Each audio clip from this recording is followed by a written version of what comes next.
আসসালামু আলাইকুম। আতকিয়া আদিবা চৌধুরী আমন্ত্রণ জানাচ্ছি এনটিভির মধ্যাহ্নের খবরে। একদিনের সফরে মৌলভীবাজারের শ্রীমঙ্গলের পথে রয়েছেন প্রধানমন্ত্রী তারেক রহমান। ফ্যামিলি কার্ড বিতরণের দুটি কর্মসূচিতে যোগ দিতে সকাল 9:30টায় হযরত শাহজালাল আন্তর্জাতিক বিমানবন্দর থেকে সিলেটের উদ্দেশ্যে রওনা হন তিনি। সিলেট ওসমানী বিমানবন্দর থেকে তিনি সড়কপথে মৌলভীবাজারের শ্রীমঙ্গলে রওনার কথা রয়েছে সরকারের প্রধানের। পথে পথে প্রধানমন্ত্রীকে অভিবাদন জানায় নেতাকর্মী ও সাধারণ মানুষ। দুপুর 1টায় শ্রীমঙ্গলের ভিক্টোরিয়া উচ্চ বিদ্যালয় মাঠে 155টি পরিবারের মধ্যে ফ্যামিলি কার্ড বিতরণ করবেন তারেক রহমান। পরে প্রধানমন্ত্রী মৌলভীবাজার সরকারি উচ্চ বিদ্যালয় মাঠে দ্বিতীয় অনুষ্ঠানে অংশ নেবেন। সেখানে রাজনগর উপজেলার ট্যাংরা ইউনিয়নের 152টি পরিবারের মধ্যে ফ্যামিলি কার্ড বিতরণ করবেন। প্রধানমন্ত্রীর সভাস্থল ইতোমধ্যে মানুষের উপস্থিতিতে ভরে গেছে। বিভিন্ন স্থান থেকে মিছিল নিয়ে আসছে নেতাকর্মীরা।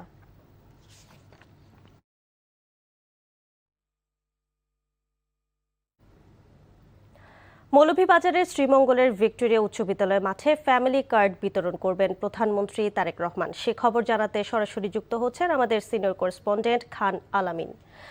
আলামিন, প্রধানমন্ত্রী ঠিক কখন পৌঁছাবেন? ইতোমধ্যে আমরা জানলাম যে প্রধানমন্ত্রী পৌঁছে গিয়েছেন। সেখানকার আবহাওয়া আর পরিস্থিতি কেমন দেখছেন এবং সার্বিক তারা কিভাবে তাদের পরিস্থিতি সামাল দিয়ে যাচ্ছে আমাদের জানাবেন। আমরা যতটুকু জানতে পেরেছি, প্রধানমন্ত্রী সিলেট থেকে গাড়িবহর যোগে মৌলভীবাজার দিকে আসছেন এবং এরই মধ্যে মৌলভীবাজার যে জেলার সীমান্ত রয়েছে সেই সীমান্তের মধ্যে এরই মধ্যে তিনি প্রবেশ করেছেন বলে আমরা জানতে পেরেছি। এই শ্রীমঙ্গলে আসতে হয়তো তার আরও ঘণ্টাখানেকের বেশি সময় লেগে যেতে পারে। আমরা যে ভিক্টোরিয়া উচ্চ বিদ্যালয় মাঠ, সেই মাঠে রয়েছি। এখানে দেখতেই পাচ্ছেন বৃষ্টি হচ্ছে এখন এবং আকাশ যতটা মেঘলা দেখা যাচ্ছে, বৃষ্টির তীব্রতা বাড়বে বলে আশঙ্কা করা হচ্ছে। তারপর আমরা দেখছি শ্রীমঙ্গলের বিভিন্ন ইউনিয়ন এবং আশপাশের যে উপজেলাগুলো রয়েছে সেই উপজেলা থেকে বিভিন্ন শ্রেণী পেশার মানুষ এরই মধ্যে এই মাঠে হাজির হয়েছেন। বৃষ্টিকে উপেক্ষা করেই তারা এই মাঠে অবস্থান নিয়েছেন। বিশেষ করে যে নারী উপকারভোগী রয়েছে, ফ্যামিলি কার্ড যারা পাবেন, তাদের একটি বড় অংশকে আমরা স্টেজের ঠিক সামনের দিকেই বসে থাকতে দেখেছি। যদি একটু বলে রাখি, আজকে এখানকার যে মূল কর্মসূচি অর্থাৎ প্রধানমন্ত্রী তারেক রহমানের নির্বাচনে যেই সবচেয়ে বড় এবং প্রতিশ্রুতিশীল ইশতেহার ফ্যামিলি কার্ড, যেটি তিনি তার মেয়াদের আগে 4.5 কোটিতে নিয়ে পৌঁছাতে চান, সেটির আজকে একটি উদ্বোধনী কর্মসূচি এই অঞ্চলে তৃতীয় পর্যায়ে। আমরা বলে রাখি যে এই কয়েকদিন আগে যে প্রস্তাবিত বাজেট পেশ করা হয়েছে, সেই বাজেটে বলা হয়েছে যে 41,20,000 ফ্যামিলি কার্ড বিতরণ করা হবে এই অর্থ বছরে। এবং এরই অংশ হিসেবে আজকে এখানে 155 জন নারীর কাছে ফ্যামিলি কার্ড বিতরণ করবেন প্রধানমন্ত্রী এবং তাদের মধ্যে 10 জনের হাতে প্রধানমন্ত্রী নিজে ফ্যামিলি কার্ড তুলে দেবেন। এছাড়াও সামাজিক নিরাপত্তা বেষ্টনীর আওতায় আরও নানান উপকারভোগীদেরকেও এখানে নানান আর্থিক সহায়তা তুলে দেবেন প্রধানমন্ত্রী। তো আমরা অপেক্ষা করছি প্রধানমন্ত্রী আসার পরে এই সমাবেশ শুরু হবে এবং এই সমাবেশ শেষ করে তিনি মৌলভীবাজার সদরে আরেকটি একই ধরনের কর্মসূচিতে যোগ দেবেন। আদিবা, জানছিলাম প্রধানমন্ত্রীর সফরের সবশেষ খবর। চট্টগ্রামে আদালতে আছেন আমাদের সিনিয়র করেসপন্ডেন্ট আরিচ আহমেদ। সরাসরি চলে যাচ্ছি তার কাছে। আরিচ, রায় কখন ঘোষণা হতে পারে?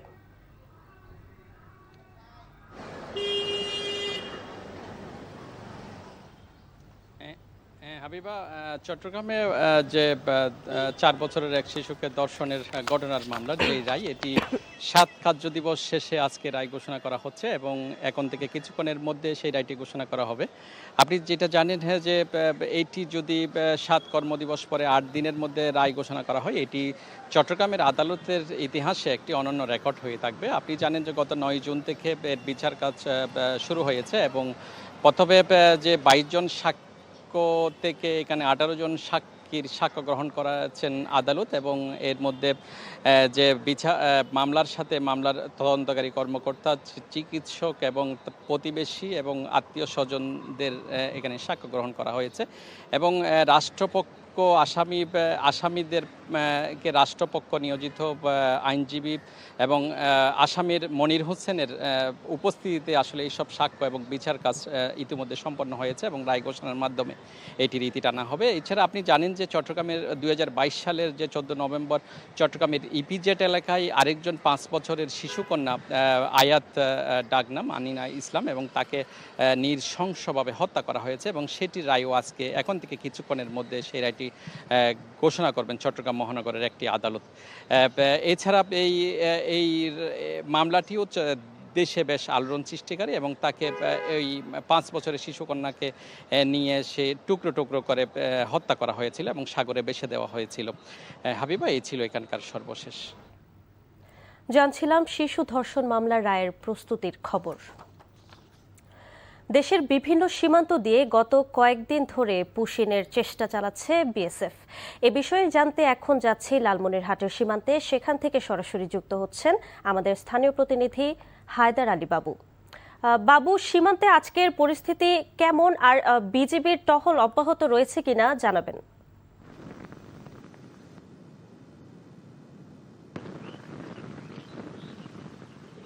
জি আদিবা, আমি এখন আছি সীমান্তে। শুধু হাতীবান্ধাই নয়, লালমনিরহাটের অপর যে 4টি উপজেলা আছে, এই 4টি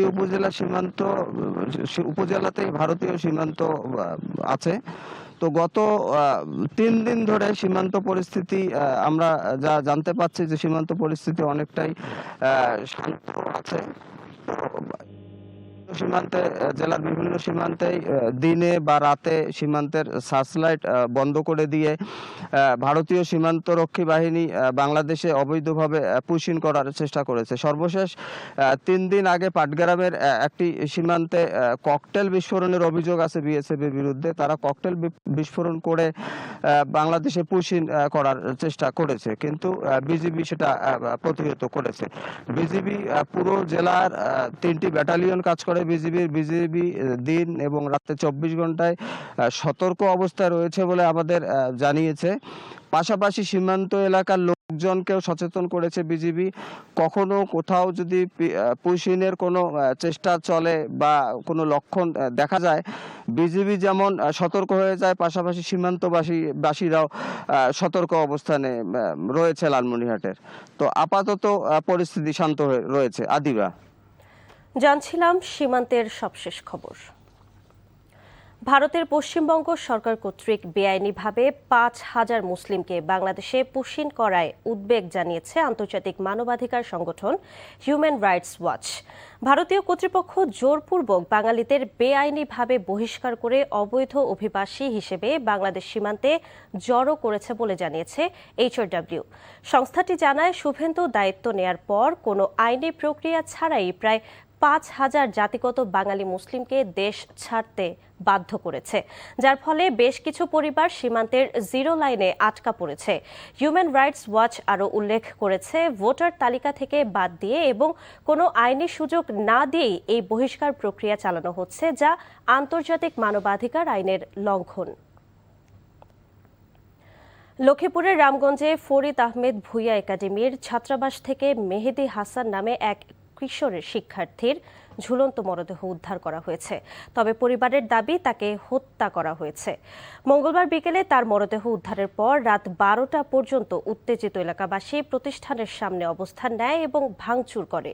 পরে উপজেলা প্রশাসন ও পুলিশ পরিস্থিতি নিয়ন্ত্রণে আনে। নিহত মেহেদি একাডেমির 8ম শ্রেণীর ছাত্র এবং রামগঞ্জ উপজেলার ইছাপুর ইউনিয়নের রাঘবপুর গ্রামের জিয়াউদ্দিন জিয়ার ছেলে। অতিরিক্ত পুলিশ সুপার হোসেন মোহাম্মদ রায়হান কাজিমি সাংবাদিকদের বলেন, ময়নাতদন্তের পর চূড়ান্ত প্রতিবেদন পেলে মৃত্যুর আসল কারণ জানা যাবে। এবারে খেলার খবর। ক্রিকেট। চট্টগ্রামে 3 ম্যাচ সিরিজের প্রথম টি20তে আজ দুপুর 2টায় মুখোমুখি হবে অস্ট্রেলিয়া ও বাংলাদেশ। অজিদের বিপক্ষে এবারই প্রথম ওয়ানডে সিরিজ জয়ের স্বাদ পেলেও টি20তে এই ইতিহাসটা 2021 সালেই গড়েছে বাংলাদেশ। মিরপুরের দু দলের একমাত্র টি-20 সিরিজটা স্বাগতিকরা জিতেছিল 4-1 ব্যবধানে। সেটাও নিশ্চয়ই অনুপ্রেরণা যোগাবে লিটনের দলকে, যদিও একাদশে খেলাটা এখনও নিশ্চিত নয় অধিনায়কের। এদিকে ওয়ানডে সিরিজ হেরে কিছুটা ব্যাকফুটে থেকেই মাঠে নামবে অস্ট্রেলিয়া। মিরপুরের দুষ্কৃতি ভুলে চট্টগ্রামে জয় দিয়ে শুরু করতে চান ওজি অধিনায়ক মিচেল মার্শ। বিশ্বকাপের আরও খবর। আর্জেন্টিনার এমন দাপুটে জয়ে উচ্ছ্বসিত দেশটির সমর্থকরা। টুর্নামেন্টের আগামী ম্যাচগুলোতেও এমন পারফরম্যান্স ধরে রাখবেন মেসি, এমনটাই প্রত্যাশা আর্জেন্টিনার ভক্তদের। অনেক ভালো ছিল, হি ওয়াজ দি হিরো অফ দি ম্যাচ। আর আমাদের আরো মজা লেগেছে বিকজ আমাদের সাথে একজন ব্রাজিল সাপোর্টার ছিল। আমার ফাদার সাইডের ফ্যান, হাজবেন্ডের সাইডের ফ্যান, আমরা ফ্রেন্ড নিয়ে আসছি যে ব্রাজিলের ফ্যান। তাকে দেখে, তার দুঃখ দেখে আমাদেরকে আরো ভালো লাগছে।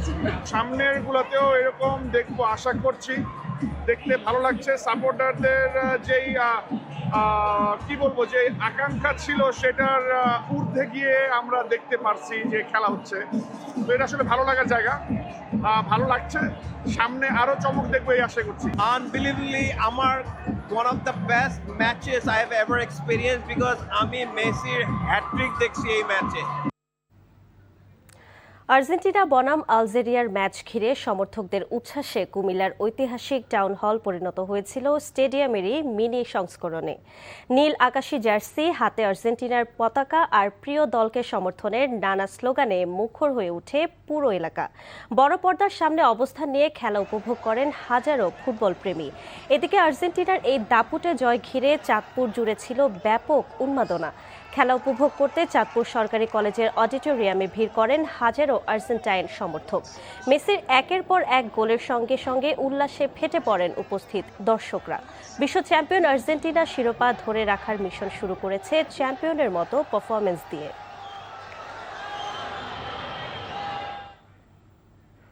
এই ছিল মধ্যাহ্নের খবরে। এই খবরের ভিডিও সহ আপডেট জানতে ভিজিট করুন এনটিভি অনলাইন www.ntvbt.com। এছাড়াও এনটিভির জনপ্রিয় সব অনুষ্ঠান ও খবরের আপডেট জানতে ভিজিট করুন আমাদের ইউটিউব ও ভেরিফাইড ফেসবুক পেজ। দুপুরের খবর দেখার আমন্ত্রণ রইল। ধন্যবাদ সবাইকে।